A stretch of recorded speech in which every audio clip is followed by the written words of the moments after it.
Terima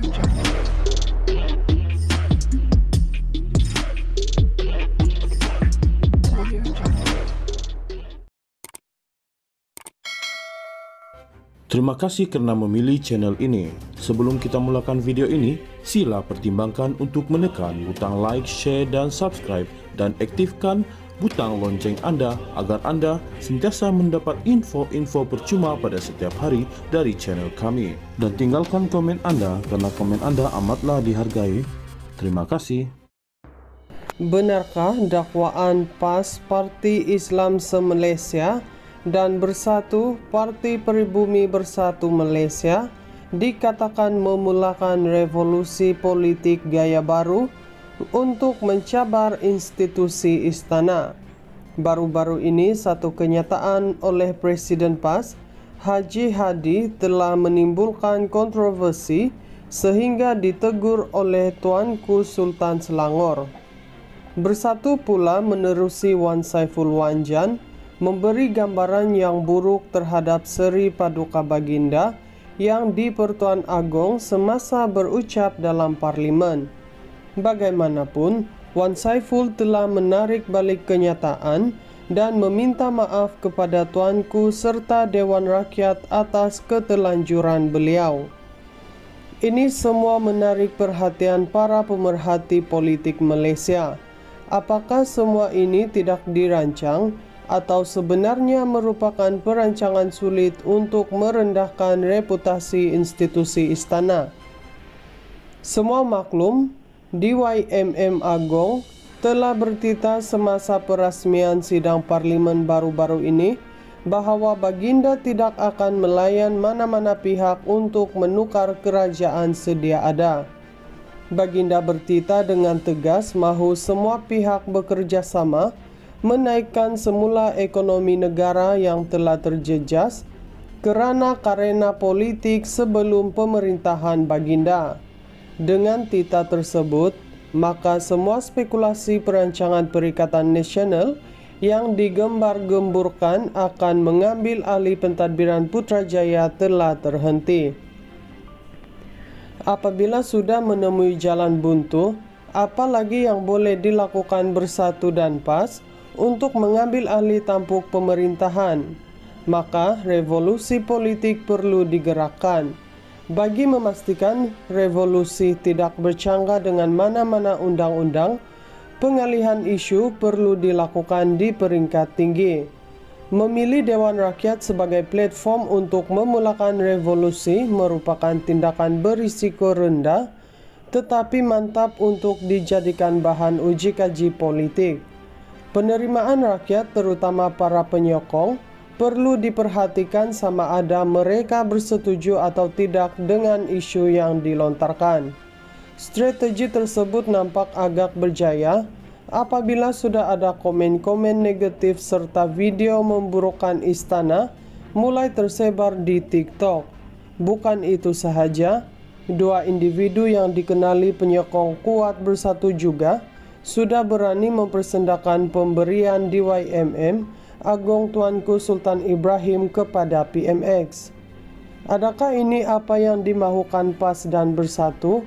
Mengajar para penyokong untuk berani mencemooh institusi istana kerana politik. Jangan benarkan unsur ekstrim politik bertapak dalam parti kerana ia akan memberi imej yang sangat tidak bagus untuk sebuah negara yang mengamalkan demokrasi berparlimen. Benarkah dakwaan PAS Parti Islam se-Malaysia dan Bersatu Parti Peribumi Bersatu Malaysia dikatakan memulakan revolusi politik gaya baru untuk mencabar institusi istana? Baru-baru ini satu kenyataan oleh Presiden PAS, Haji Hadi, telah menimbulkan kontroversi sehingga ditegur oleh Tuanku Sultan Selangor. Bersatu pula menerusi Wan Saiful Wanjan memberi gambaran yang buruk terhadap Seri Paduka Baginda yang di-Pertuan Agong semasa berucap dalam parlimen. Bagaimanapun, Wan Saiful telah menarik balik kenyataan dan meminta maaf kepada Tuanku serta Dewan Rakyat atas ketelanjuran beliau. Ini semua menarik perhatian para pemerhati politik Malaysia. Apakah semua ini tidak dirancang atau sebenarnya merupakan perancangan sulit untuk merendahkan reputasi institusi istana? Semua maklum, DYMM Agong telah bertitah semasa perasmian sidang parlimen baru-baru ini bahawa baginda tidak akan melayan mana-mana pihak untuk menukar kerajaan sedia ada. Baginda bertitah dengan tegas mahu semua pihak bekerjasama menaikkan semula ekonomi negara yang telah terjejas kerana karena politik sebelum pemerintahan baginda.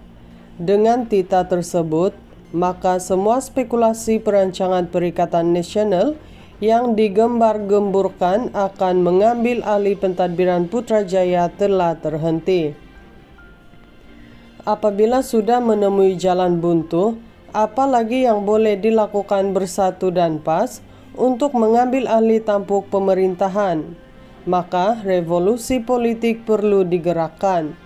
Bagi memastikan revolusi tidak bercanggah dengan mana-mana undang-undang, pengalihan isu perlu dilakukan di peringkat tinggi. Memilih Dewan Rakyat sebagai platform untuk memulakan revolusi merupakan tindakan berisiko rendah tetapi mantap untuk dijadikan bahan uji kaji politik. Penerimaan rakyat, terutama para penyokong, perlu diperhatikan sama ada mereka bersetuju atau tidak dengan isu yang dilontarkan. Strategi tersebut nampak agak berjaya apabila sudah ada komen-komen negatif serta video memburukkan istana mulai tersebar di TikTok. Bukan itu sahaja, dua individu yang dikenali penyokong kuat bersatu juga sudah berani mempersendakan pemberian DYMM Agong Tuanku Sultan Ibrahim kepada PMX. Adakah ini apa yang dimahukan PAS dan Bersatu? Mengajar para penyokong untuk berani mencemooh institusi istana kerana politik. Jangan benarkan unsur ekstrim politik bertapak dalam parti kerana ia akan memberi imej yang sangat tidak bagus untuk sebuah negara yang mengamalkan demokrasi berparlimen.